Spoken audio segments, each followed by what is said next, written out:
I'm Billy Soar. I'm a longshoreman.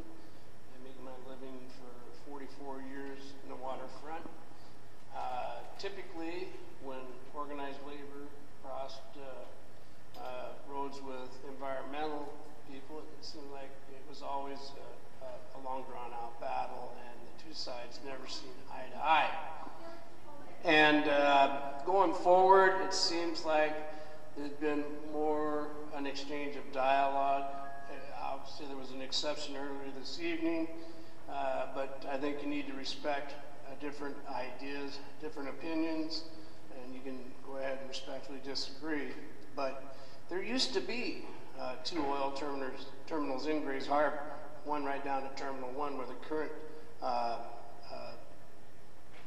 not where Westway and Imperium import and export, and one upriver, the Standard Oil dock up there.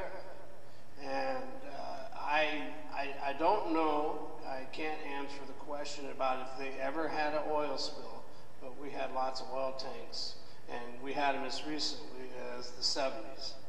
Those were removed, but as far as what this gentleman's doing, I endorse that, and I agree with that, and I think that's a wonderful thing. Cleaning stuff up is important. Whatever we come up with, if we have an open dialogue, and if this happens or doesn't happen, I don't think it's going to kill anybody in this room, but let's come out with the best results, whatever it is. If it means the projects don't move forward, that's the way it'll be. However, let's acknowledge that we have done this in the past in Grays Harbor. We had two oil shipping terminals here in the past. Also, and I will give credit to the green community for sticking to their guns. The longshoremen were not in favor of coal exports.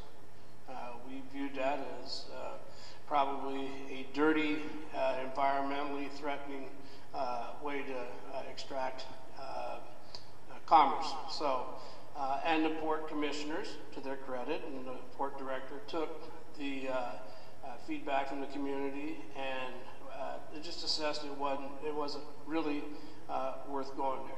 Now, is oil going to be better? Is it a good alternative? Is it going to be an alternative? Who knows?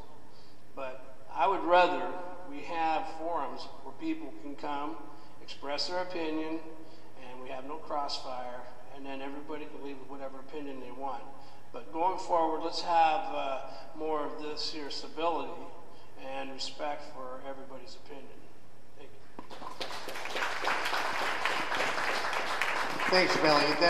That's exactly what we are trying to do this evening, is to provide information, and so that we can have both sides of the information put forth. And it's important that we all make decisions based on good information.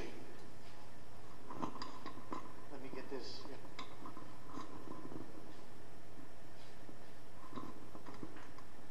Hi, I'm Judy Sherdahl, and I live just right down the street from the proposed crude facility. And I've been listening to everything going on, and in my mind I'm thinking, how is it possible to realistically consider bringing crude oil into such a pristine area with shoreline hemispheric importance? And you know, you have things like the ghost sponge. There's only 2 places on Earth. I mean, this ecological area is so important and so necessary. And even with the proposed mitigation and spill prevention, you know, the potential for it happening is really possible. And I don't see how they're going to contain it or, you know, have any kind of protection for the importance of this pristine area. It just seems so oxymoron to me when we have a wildlife refuge, and right across the street you're going to have this potential for disaster. And I want to know, as a citizen, I hear application process and this and that, but I want to know, what can you do to, as a citizen in this community, to stop this from being brought into our community?